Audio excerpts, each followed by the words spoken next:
राजस्थान में अक्सर लोग अपना रौब झाड़ने के लिए सामने वाले से पूछ ही लेते हैं, अरे भाई ते कलेक्टर छो गाएं। अक्सर मजाक में पूछे जाने वाले इस कटाक्ष को सरल तौर पर समझे तो लोग बताना चाहते हैं कि हम सिर्फ कलेक्टर साहब से डरते हैं, बाकी तो हम किसी की परवाह नहीं करते।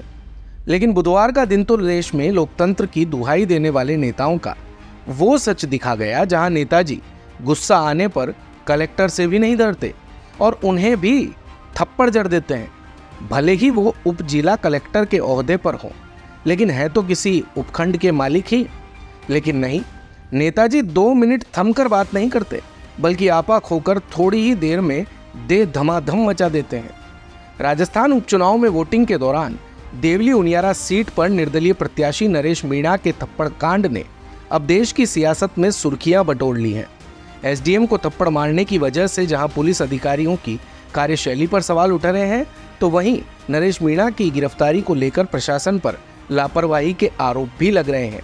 हालांकि गुरुवार दोपहर पुलिस ने नरेश मीणा को गिरफ्तार कर लिया, लेकिन प्रशासनिक सेवा कर्मियों के विरोध के अलावा अब अमित चौधरी को थप्पड़ मारने का मामला जाति की लड़ाई में भी बदल रहा है। चौधरी जाट समुदाय से आते हैं, जबकि नरेश मीणा समुदाय के हैं।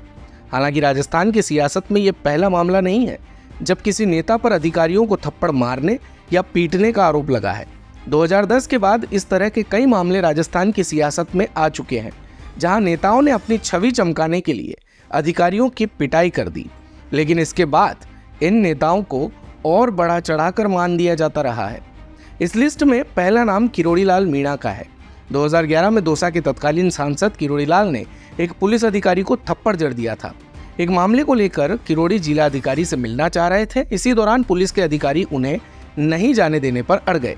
पहले तो अधिकारी से किरोड़ी ने नोकझोंक की, लेकिन जब बात नहीं बनी तो उन्होंने अधिकारी को थप्पड़ जड़ दिया। इस केस में किरोड़ी लाल पर मुकदमा दर्ज किया गया और उन्हें गिरफ्तार करके जेल भी भेजा गया। जेल जाने के बाद उनके समर्थक सड़कों पर उतर आए, लेकिन राजनीतिक नफा नुकसान देखने के बाद तत्कालीन अशोक गहलोत सरकार ने किरोड़ी को रिहा कर दिया। अब किरोड़ी लाल वर्तमान में भजनलाल सरकार में वरिष्ठ मंत्री हैं। उनकी गिनती राज्य के मीणा समुदाय के बड़े नेता में होती है।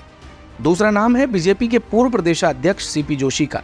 नवंबर 2022 में रिश्वत को लेकर भड़के सीपी जोशी को खबर मिली कि नारकोटिक्स विभाग के एक कर्मचारी रिश्वत मांग रहे हैं। नाराज होकर सीपी ने उस कर्मचारी को थप्पड़ जड़ दिया। इस मामले में सीपी की खूब किरकिरी हुई, हालांकि उन पर कोई बड़ा दंडात्मक एक्शन नहीं लिया गया। थप्पड़ मारने वालों में चांदना का भी नाम। 2018 में राजस्थान सरकार के खेल मंत्री अशोक चांदना पर भी बिजली विभाग के एक अधिकारी जेपी मीणा को पीटने का आरोप लगा था। मीणा के मुताबिक चांदना ने उन्हें बेवजह थप्पड़ जड़ दिया। उस वक्त सियासी तौर पर इस मामले ने खूब तूल पकड़ा था। चांदना अपने क्षेत्र में बिजली विभाग के एक कर्मचारी की नियुक्ति से नाराज थे। उनका कहना था कि कर्मचारी ठीक ढंग से काम नहीं कर रहा, फिर भी विभाग के अधिकारी उसे हटाना नहीं चाह रहे हैं। इस घटना ने राजस्थान में मीणा वर्सेस गुर्जर का भी रूप ले लिया था। हालांकि तत्कालीन अशोक गहलोत सरकार ने इसे बढ़िया तरीके से हैंडल कर लिया। डिंडोरे ने सरकारी डॉक्टर को पीट दिया। जनवरी 2021 में सागवाड़ा से बीटीपी के तत्कालीन विधायक रामप्रसाद डिंडोरे ने अस्पताल निरीक्षण के दौरान एक सरकारी डॉक्टर को थप्पड़ जड़ दिया। डिंडोरे का कहना था कि डॉक्टर ठीक ढंग से काम नहीं कर रहे। लगातार शिकायत आ रही है। मामले ने इतना तूल पकड़ा कि तत्कालीन गहलोत सरकार को सीआईडी सीबी को जांच सौंपनी पड़ी। हालांकि डिंडोरे पर कोई दंडात्मक कार्रवाई नहीं हो पाई। इसकी वजह राजस्थान की सियासत है, क्योंकि डिंडोरे ने बाद के दिनों में गहलोत सरकार को समर्थन दे दिया था। मलिंगा ने दलित अधिकारी की हड्डी तोड़ दी। 2022 में कांग्रेस के तत्कालीन विधायक गिरिराज मलिंगा पर बिजली विभाग के एक दलित अधिकारी को पीटने का आरोप लगा। बिजली विभाग के अधिकारी हर्षपति वाल्मीकि ने आरोप लगाया कि मलिंगा और उनके समर्थकों ने एक मामले को लेकर उनकी जमकर पिटाई कर दी।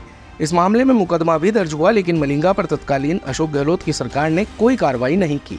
हालांकि जब मामला हाईकमान स्तर पर पहुंचा तो 2023 के विधानसभा चुनाव में मल्लिकार्जुन खड़गे ने मलिंगा का टिकट काट दिया, जिसके बाद नाराज मलिंगा बीजेपी में शामिल हो गए।